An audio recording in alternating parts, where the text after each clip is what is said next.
ทุ่งแห่งแล้งที่ภาคอีสานมีชื่อกล่าวขานทุ่งกุลาร้องไห้เลี้ยวสุดขอบฟ้า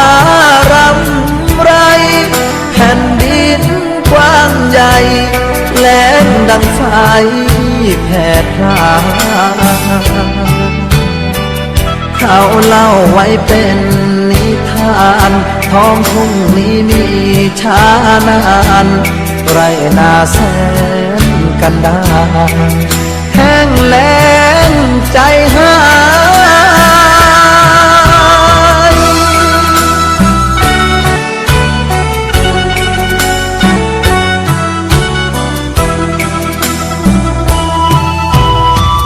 ครั้งหนึ่งพ่อค้าชาวเผ่ากุลา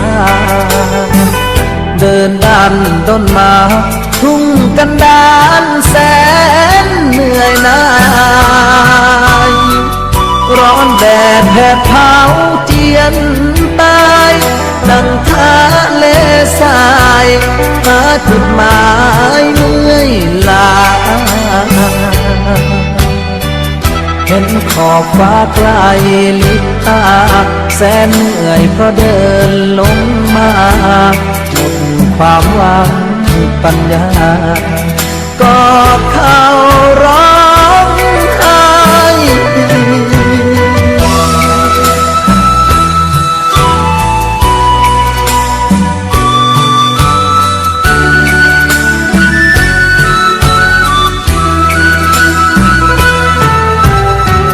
สาวทุ่งกุลาร้องไห้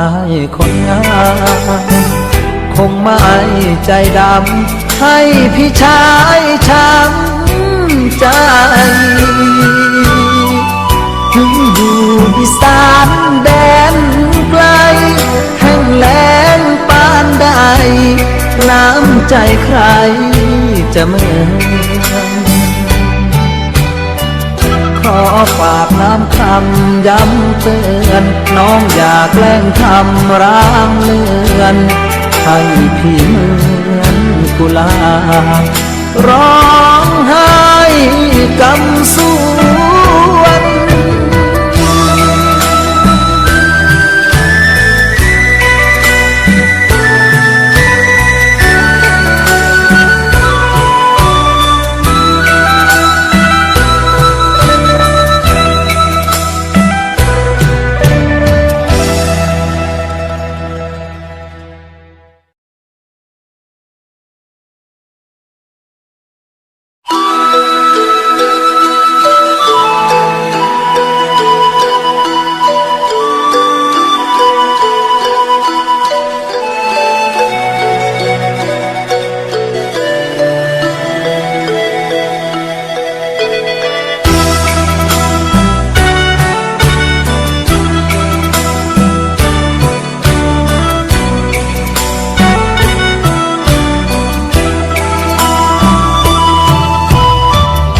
ท้องทุ่งแห่งแล้ง